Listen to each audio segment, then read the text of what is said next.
Welcome to The Wedding Wear with Officiating by Amanda.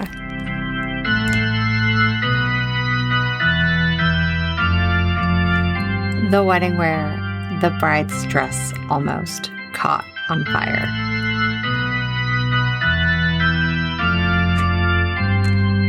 Hello, everybody, and welcome back to The Wedding Wear, podcast where we share some memorable stories of weddings that I've officiated. We listen, we don't judge, we try to learn, we really just kind of pick through all of the moments in these weddings, the ones that went according to plan, the ones that didn't quite go according to plan, and maybe for weddings that you're a part of in the future, what could be done to make things go off without a hitch. I'm Amanda. I'm a wedding officiant. I've been doing this for 11 years, almost completed 250 ceremonies. Cannot wait for when that milestone is hit. I am looking for suggestions of what to do. So if you're like, wow, throw a big party, bring together all of your past couples, do a live video, something, just let me know what to do when I hit 250. But I love being a part of the big day and the special stories of couples. And now for almost the past year, getting to share those stories with you all. And today we're going to talk about kind of the red flags I see, and not red flags in the couple. I've talked about that a little bit before. Sometimes I can pick up on some things, but this is like red flags of what could go really, really wrong in the ceremony space, in the processional, recessional, walking down the aisle. Call it mom mode, call it inner klutz activated. I just think, oh, that could be bad. And there have been some times where it has been. Today's episode is the wedding where the bride's dress almost caught on fire. And in a longer title, other ceremony-related maladies that you might just want to consider before planning everything out for your big day. And I'm even thinking of another one in my head right now. The wind is whipping at my house here today. And so, yeah, wind. Remind me to talk about that. That's a big, big factor. So diving in, picture any like absolutely gorgeous, breathtaking wedding photo you've seen on Pinterest. You know the ones I mean. They have the glowing aisle lined with candles and soft lighting. There's chiffon everywhere, the petals. There's lots of greenery all around. And as the bride walks down the aisle, the dress is light and it kind of blows with its own breeze and it's dainty and perfect. Yes, that is a beautiful picture. I bet it's very staged, because when you add all of those elements together, it is not only breathtaking in as much as from my perspective and angle of watching the bride walk down the aisle, it is scary and almost terrifying. So a few years back, gorgeous venue, really nice couple. The aisle was lined with open flame candles, some in like the hurricane glasses, so like sealed, others not. And there was a ton of them. So much so that even the guests like did not enter in through the aisle side. They entered in through the outer right and outer left sides. And I get down there first. Okay, cool. It's me. Hi everyone. We're going to start shortly. Yada da. I see the candles. I go, gosh, those are really beautiful. And the couple had a candle unity ceremony. So it was a really nice tie-in between what they had going on setup-wise and detail-wise at the venue. And candles were like their favors. They had a lot of things about like our spark. Really, really nice. And I watched the groom and the groomsmen all come down, single file in the aisle. I'm like, oh, that's cute. Like, pictures are going to look gorgeous. I watched the bridesmaids come down. And I'm like, okay, yeah, their dresses are good, not too big, not too bulky. They fit very nicely down the aisle. And then the second I see the bride and her father, I'm like, oh my gosh, they look beautiful. And within probably 0.005 seconds afterwards, I went, oh my gosh, the candles. And I watched on bated breath the entire walk down the aisle. And this was huge in my head. I am thinking, why did the venue not check in on this? Or why was this not a thought in somebody's head of, oh my gosh, what is going on? That dress, as she swooshed down the aisle, kind of a big dress, many layers, lots of chiffon and tulle. Yeah, very close to the candles, tapping some of the candles. I was not the only one holding my breath on this. There were a few other guests that were like, oh.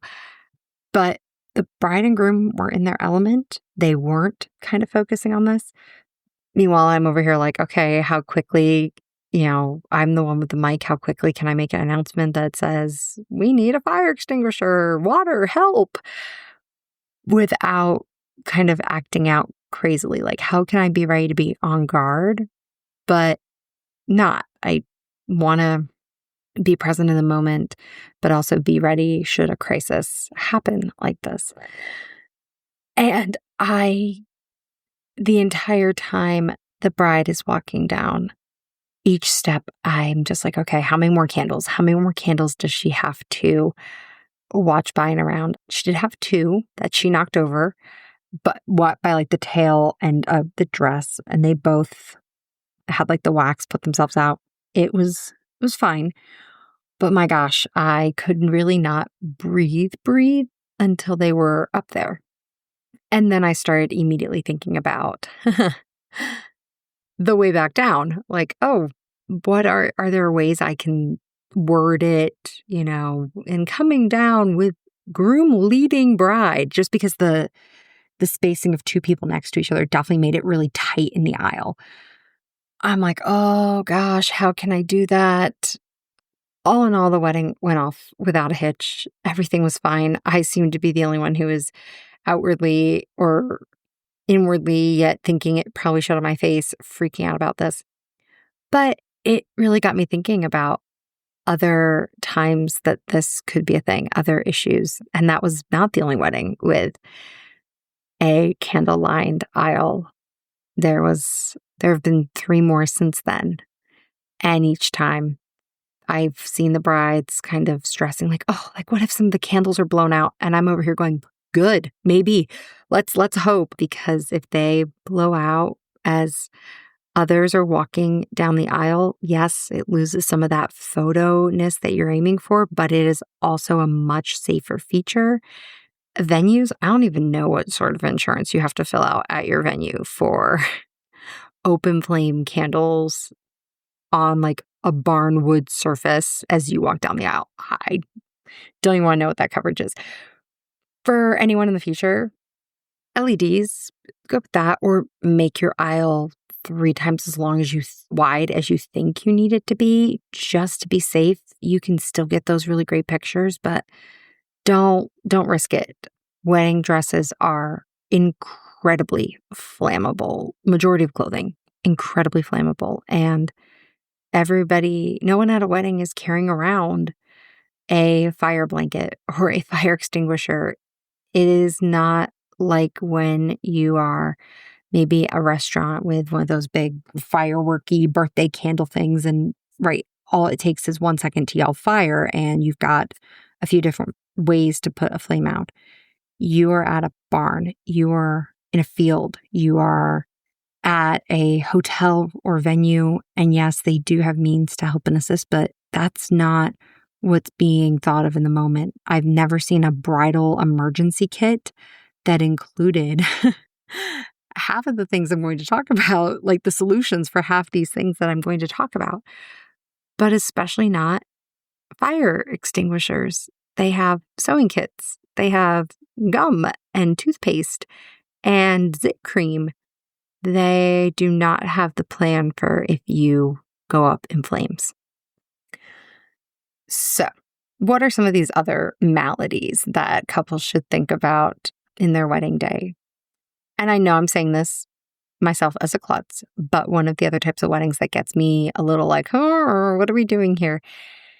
Is weddings that are happening really close to water side, a dock, a pier, the edge of a little hillside that then goes down to the dunes and the water. Stunning. Pictures can be absolutely stunning. But how old is it? Is it rickety? Is it recently wet? I like to move around as I officiate. I don't like to stand right in the middle. And some of those settings, I have to really program in my head.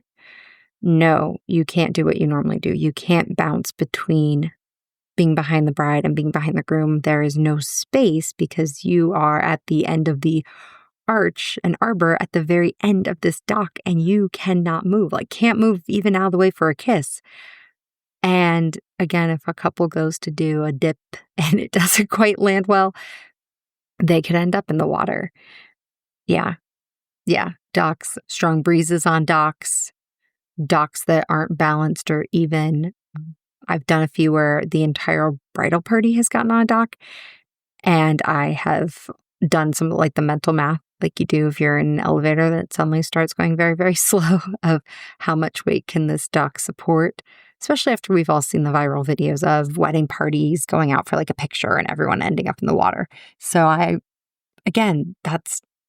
that's not what anybody in a bridal emergency kit plans for, is we're all going to go swimming and end up soaking wet. So all the dockside weddings that I've done, I definitely do have moments of thinking okay, if you go in, where's your phone? Where's the microphone? Where's any of the expensive equipment that is the photographers, the DJs, the videographers that you need to preserve? Where are the rings? Will the couple have them? Are they with a smaller child? Which is another risk factor that I often go, oh my, a small child with the rings. I just do a lot of pre-thinking, and I don't intend to. My mind just kind of works that way. In all of the years, I've not seen a bride fall into the water, thankfully. There have been a few times where it's been close, either from more so in elopements where it's just me and the couple and they want that nice little shot. They're going to stand on two stones leading out to the water, and they're a little slick. And thankfully they go, oh, okay, we won't stand here. We'll stand here instead. Let me tell you, friends, Photoshop can do a lot of things. Don't risk it if it seems wobbly, unsafe, not smart. If you were dying for that shot, you can still manage to get it some way, somehow. So other things that I laugh about and I think far, far too much about is heels, big billowy dresses, stairs, cobblestones, muddy grass, slick bits. There's just so many, and they can really be repeat offenders. And it happens from heels sinking into the grass. Even if you got those little heel savers, the number of bridesmaids that I have seen get stuck in the mud. And thankfully, they often have a groomsman escorting them down who can help kind of hoist and pick them up. But you just kind of sink in. Veils get caught everywhere. Archways, pergolas, doors. If you're a bridal party member, do not be afraid. If a veil is getting blown all over the place, just take it off. Just take it off. Don't let it worry. Loose gravel is another one. Unevenness in walking, something a lot of people don't necessarily think about when they're touring a venue. And you go back and forth between okay, do we lay down an aisle runner? Well, sometimes that can be just as slick as if something had been rained upon. Sometimes it's oh, well, we should put down more of turf or carpet. There's just no way to be 100% safe. But if you look at venues for more than just the visual aesthetic of it, but actually ooh, this might be a hazard. This is a little dangerous. I am a klutz, or I do or don't do well with XYZ things. Then that's wonderful consideration that I honestly think a lot of couples don't think of. A lot of things in wedding are done for the pictures, for the Insta. And unfortunately, safety is not one of the things under consideration. I think a lot about like the what ifs, the what could have happened. And the closer that they come to happening, the more I am acutely aware for the next and future weddings. Arbors not assembled right and falling apart. Had that before. As we talked about earlier, the dresses and candles and catching on fire. But just what if someone trips and they're not supposed to? I've seen disastrous things at receptions. Thankfully, not nearly as much in ceremonies, but knowing that it's just a matter of timing, the right amount of slip, the right amount of not paying attention or focus, and it could all happen at the ceremony too. And trying to think what I could do in my space and place at the top of the aisle to help, assist. If it was just a little misstep, bring some situational humor to it, but then let it go. If someone's really hurt or injured, okay, where's an extra chair that we could get? Who who can I call upon to help us in the situation? And realistically, what supplies do I have or could anyone else reasonably have on hand in the situation?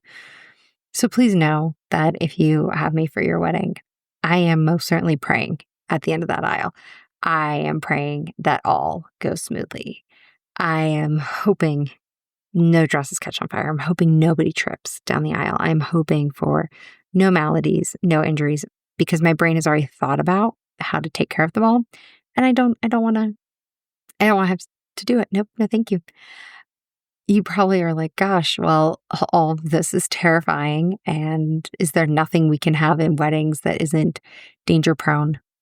From my time working with sororities, a lot of it is just figuring out what the risk is and coming up with means of risk management. And yes, we keep doing it. We do it for the beauty and the traditions and the emotions and the pictures, because a candlelit aisle is stunning, because cliffside vows are breathtaking, because a kiss on a dock as the sun sets is truly magnificent. You can't compete with that. And I don't try to. I just try to think about what might happen, what I could do if something happened, and in whatever realm and space I can, mitigate the risk for harm for the couple and for myself as well. Because like I said, I'm a klutz. If there's going to be anybody going in the water, it's probably going to be me. And for the record, I carry crutches and ace bandages in my car at all times because I know the klutz that I am.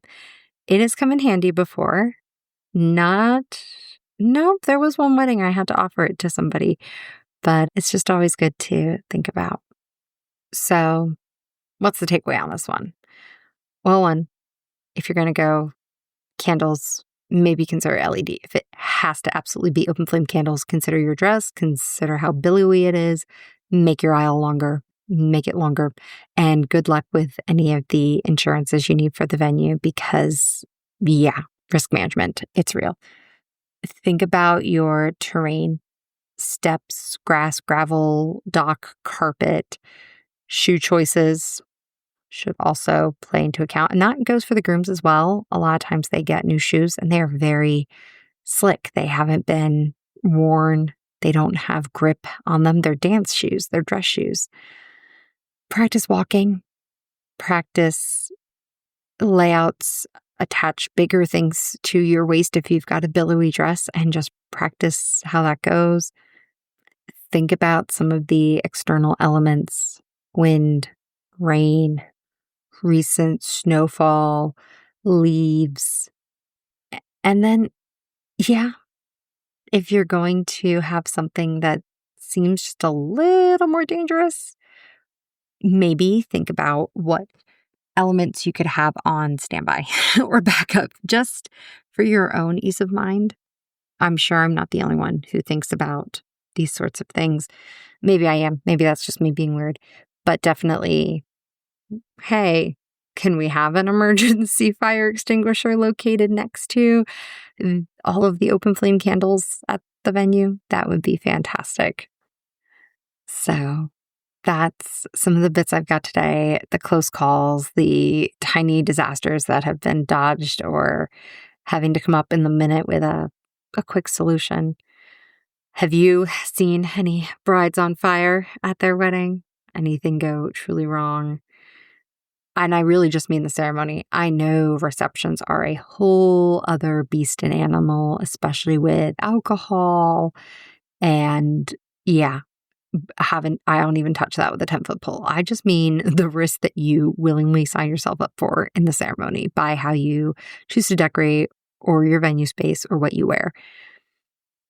Thank you so much for listening to the wedding wear episode. And let me know any questions that you might have. Until next time, this has been Amanda.